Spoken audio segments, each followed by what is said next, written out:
Dans notre pays, le Congo,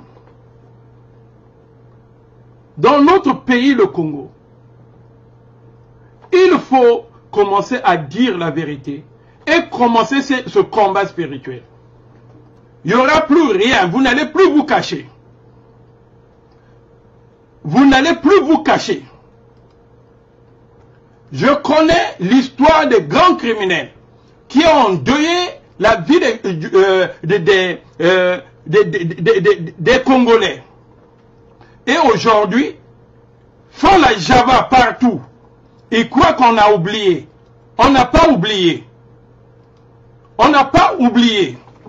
Aujourd'hui, beaucoup de gens aujourd'hui, si le procès des disparus de Beach n'a pas bien fonctionné, c'est parce que les gens n'ont pas dit, les gens ne connaissent pas la vraie vérité sur les disparus de Beach.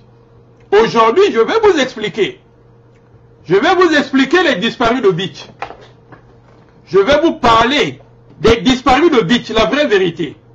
Les disparus de Beach ont commencé, c'était en mois de décembre 1997. La première vague qui a traversé de Kinshasa sur Brazzaville. C'était en fin décembre 1997.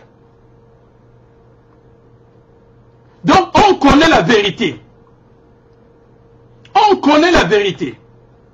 À ce temps-là, les Nations Unies qui opéraient avec une femme qu'on appelle Marie-Louise Djetam. Marie-Louise Djetam, c'était la chargée de la sécurité internationale de l'Afrique centrale. C'est une Camerounaise. Demandez à cette femme la vérité sur la mort de vos enfants. Je répète, Marie-Louise Djetam. Aujourd'hui, nous devrons dire la vérité. C'est parce que on va se confronter maintenant. Je suis un homme de Dieu. Dieu m'a appelé pour la vérité. Il m'a dit, je suis la vérité, le chemin et la vie. Donc je dois dire la vérité sur ce que je connais. J'étais à Kinshasa. J'avais fui le Congo, suis passé par Kinshasa. J'étais sous la protection des Nations Unies à Kinshasa. Donc je connais tout ce qui s'est passé à Kinshasa. C'est pour cela que je vous dis la vérité. Marie-Louise Djetam, qui était chargée de la sécurité des réfugiés de la sous-région de l'Afrique centrale. Aujourd'hui, elle est devenue millionnaire, entrepreneur. Elle a quitté les Nations Unies avec l'argent des Congolais qui sont morts. 2. Il y a une femme espagnole, Madame Marquez Isabel. Marquez Isabel, elle est là en Espagne. Vous pouvez la confronter. Et si elle refuse, je vais la confronter. Madame Marquez Isabel, elle était la deuxième personnalité de la sécurité. Allez en Espagne, regarde, voyez ce qu'elle est devenue avec l'argent du Congo. Il y avait un monsieur, un Belge, au nom de Patrick Spinoy, qui ne voulait pas rentrer ce problème. J'ai discuté personnellement avec Patrick Spinoy, de lui dire, tu sais la vérité de ce qui se passe. Il dit, ne m'engagez pas. Monsieur Patrick Spinoy, c'est le représentant des Nations Unies en Algérie. Donc, je les suis partout. Marie-Louise Djetam est repartie au Cameroun. Elle devient femme d'affaires. Ça, c'est la vérité sur les disparus de Beach. Du côté du Congo, il y avait l'attaché militaire. Personnellement, ils ont voulu me mettre dans le piège, de me dire qu'il fallait que je puisse repartir au Congo-Brazzaville, qu'il y avait des postes pour moi. Ils me donnaient des rendez-vous par les Nations Unies. Moi, qui est protégé par les Nations Unies, je puisse aller au rendez-vous des autorités de mon pays. Que c'était une bonne solution pour moi, c'est parce que si je refusais, je ne devrais plus avoir la sécurité. C'est comme ça que j'ai vécu à Kinshasa. Donc je connais la vérité.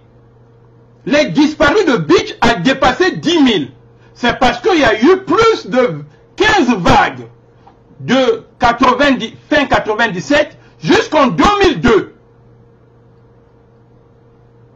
Jusqu'en 2002. On doit vous dire la vérité. Vous puissiez comprendre qu'il n'est plus temps de garder les choses. Il est temps de dire la vérité. Il est temps de dire la vérité à ces grands criminels qui croient qu'ils vont continuer à tuer notre peuple. Feignant, qui son père, celui qui avait le propriétaire du bar Feignant à Poto-Poto. Ce Feignant qui était le maire de Poto-Poto. Vous savez pourquoi est-ce qu'il est mort? Il est mort à cause d'histoire des disparus de Beach. C'est parce que Feignant avait dit à Ndengue que je devrais exposer toutes les vérités dans le procès. C'est pour cela qu'on l'avait tué. Moi, j'ai croisé Feignant par la délégation qui était venue me voir à l'hôtel. Ils m'ont invité à l'hôtel intercontinental de Kinshasa. Feignant faisait partie. Et l'attaché militaire du Congo à Kinshasa faisait partie. Ils m'ont proposé de l'argent afin que je puisse repartir au Congo. J'ai refusé. Je les ai dit que, à moins que vous me tuiez dans cette salle, à moins que vous me tuiez, mais il y avait la sécurité, à ce temps-là, c'est moins des Congolos qui étaient, donc il y avait aussi des unités de sécurité. Lorsque je suis parti à la réunion, ils étaient dans l'hôtel, ils étaient dans le couloir. Donc lorsqu'ils ont remarqué ça, ils ont voulu négocier avec moi. J'ai dit que je ne vais pas négocier avec vous. Donc c'est comme ça qu'ils tuaient les gens. En négociant, on dit que vous allez repartir au Congo. Lorsque vous arrivez, on vous tue. Deuxièmement, au niveau de Brazzaville, il y avait Madame Nzé. Madame Nzé, la femme du ministre Nzé, qui était la directrice de la Croix-Rouge, qui recevait les réfugiés qui quittaient Kinshasa. C'est elle qui les recevait. Et les amenait pour les trier. Ce qu'on faisait, lorsque vous arrivez au beach, Ngobila de Brazzaville, on vous scinde par groupe, par rapport à votre ethnie. Si tu es Bakongo, on te met ailleurs. Donc tous les Bakongo, on les prenait, on les montait, que en Djiri, il y avait des maisons qu'on avait construites provisoires pour les réfugiés. Et on les mettait dans les véhicules, et on les amenait en Djiri pour les assommer. Madame Nzé connaît la vérité. Elle est maintenant malade ici en France. C'est le temps aujourd'hui de mettre la main à cette femme, de répondre aux crimes qu'elle a contribués.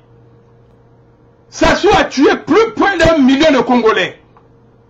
Donc il doit avoir un tribunal spécial pour le Congo. Et je me lève pour ça. Martin Luther King s'était levé. Desmond Tutu s'était levé pour son peuple. Malcolm X s'était levé pour son peuple. Et je me lève pour le peuple congolais. Je dis la vérité. Je serai devant la justice pour confronter tous ces gens-là. Marie-Louise Djetam. Je serai devant la justice pour confronter Madame Isabelle Marquez. Je serai devant pour confronter cet ancien colonel qui était l'attaché militaire de l'ambassade du Congo. Je serai là pour la vérité de notre pays. Je veux vous dire ce message au peuple congolais sur les criminels qui sont la plupart en France. Ceux qui ont tué des gens pendant la guerre, les guerres de 5 juin. Ils ont des vidéos ici.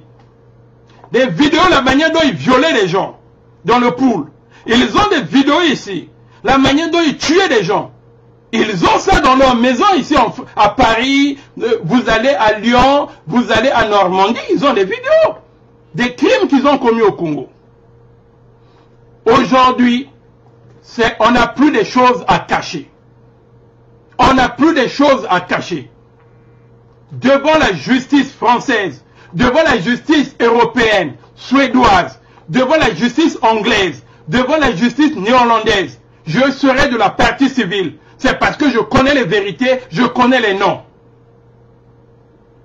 Du côté de Kinshasa, il y a M.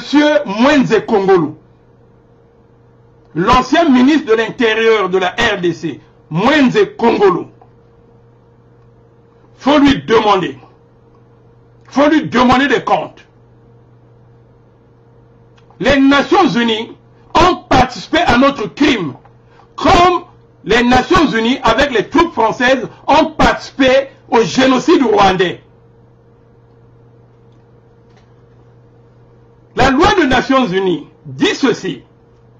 Lorsque un réfugié repart dans son pays, c'est parce que vous êtes avide de la connaissance des lois des Nations Unies.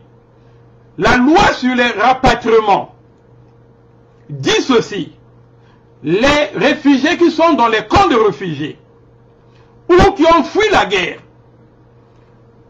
qui ont fui des violences, après la guerre, ils ont 6 mois de protection des Nations Unies, même s'ils repartaient dans leur pays. C'est parce que, en cas de représailles, ils peuvent repartir sous la couverture de la protection des Nations Unies. Donc, lorsque un réfugié repart dans son pays, il y a un suivi entre les Nations Unies et les organisations humanitaires du pays de rapatriement. Est-ce que les Nations Unies ont fait le suivi des Congolais qu'on avait rapatriés au Congo? Quel est le bilan des Congolais qu'ils ont enregistré qu'ils étaient en vie? Moi, je vous dis non.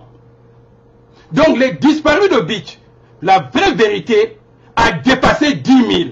Et c'est un crime contre l'humanité. Ceux qui ont tué des gens sont ici en France. Au moment où on aura, au moment où je demande que le dossier des disparus de Beach, je vais encore les ouvrir ici, en Suède, et dans beaucoup de pays de l'Union européenne, qui ont la compétence internationale. Je vais donner tous les noms de ces gens-là. Aujourd'hui, la France, l'Europe est en quarantaine, vous n'aurez nulle part à fuir. Vous n'aurez nulle part à fuir. Vous avez tué des Congolais, et vous continuez à tuer des Congolais, et vous en êtes fiers. Et vous venez sur des plateaux pour vous inventer. Aujourd'hui, c'est fini. Aujourd'hui, je dis que c'est fini. Prenons le pool. J'ai des amis militaires. J'ai des amis militaires qui sont dans le pool. Les Bokilo qui font quoi? Bokilo, Edgar Bokilo, a un laissez-passer de la présidence qui lui donne l'accès de circuler partout dans le pool, sans même que les militaires puissent le déranger. Bokilo est qui? C'est parce que Bokilo, c'est un chef militaire, un seigneur de guerre. Il part, ils font des actions dans le pool. Lorsqu'il part, il peut faire tout ce qu'il veut. Il peut brûler les villages, il peut violer les gens, il peut tuer les gens. Nous avons des gens, lorsque la justice sera faite, les gens vont témoigner. On connaît des gens qu'on a braqué l'arme pour tuer les gens dans le pool. Mais c'est les Bokilo. Avec les groupes, leur groupe.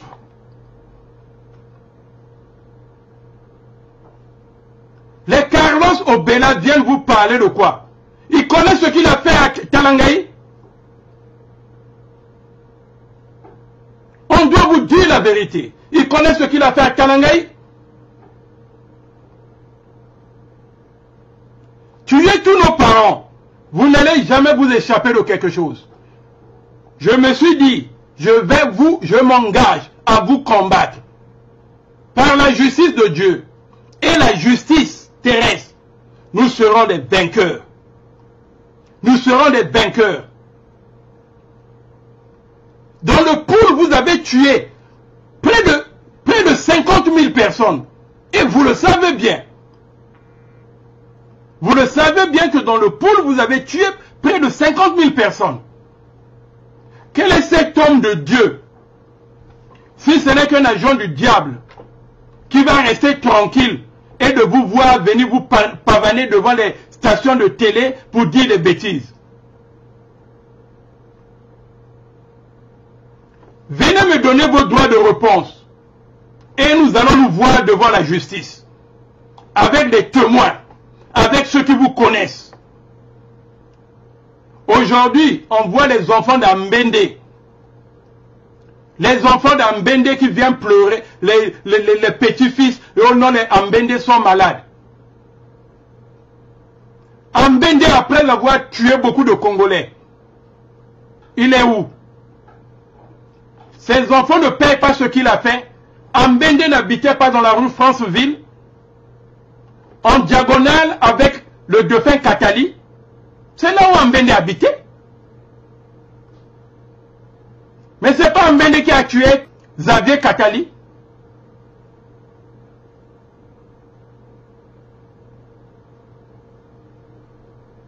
Emmanuel Yoka habitait vers les... après Gompo, Lilou, vers les rails là-bas. Il n'a pas fini tous ses neveux, toute leur famille. Il n'a pas fini les enfants des Toba pour les sacrifier à la magie, au pouvoir de Sassou. Moi, on doit vous dire la vérité. Moi, j'ai connu la famille Etoba dans les années 85. Je les connais.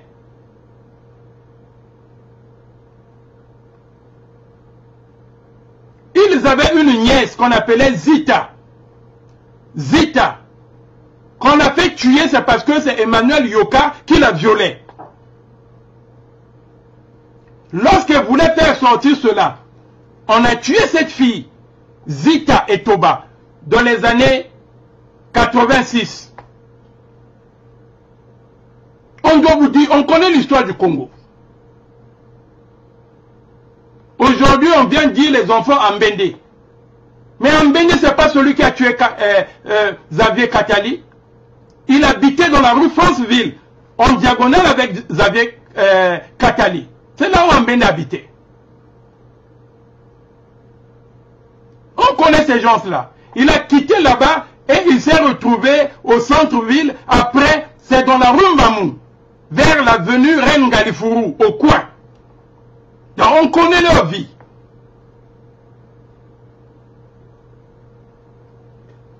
On connaît leur vie. Donc moi je vous parle des disparus de Beach. Les disparus de Beach, je répète, ça a dépassé 10 000. Les disparus de Beach ont commencé en décembre. En décembre 1997. En complicité avec Mwenze Kongolo, qui était le ministre de l'Intérieur de la RDC.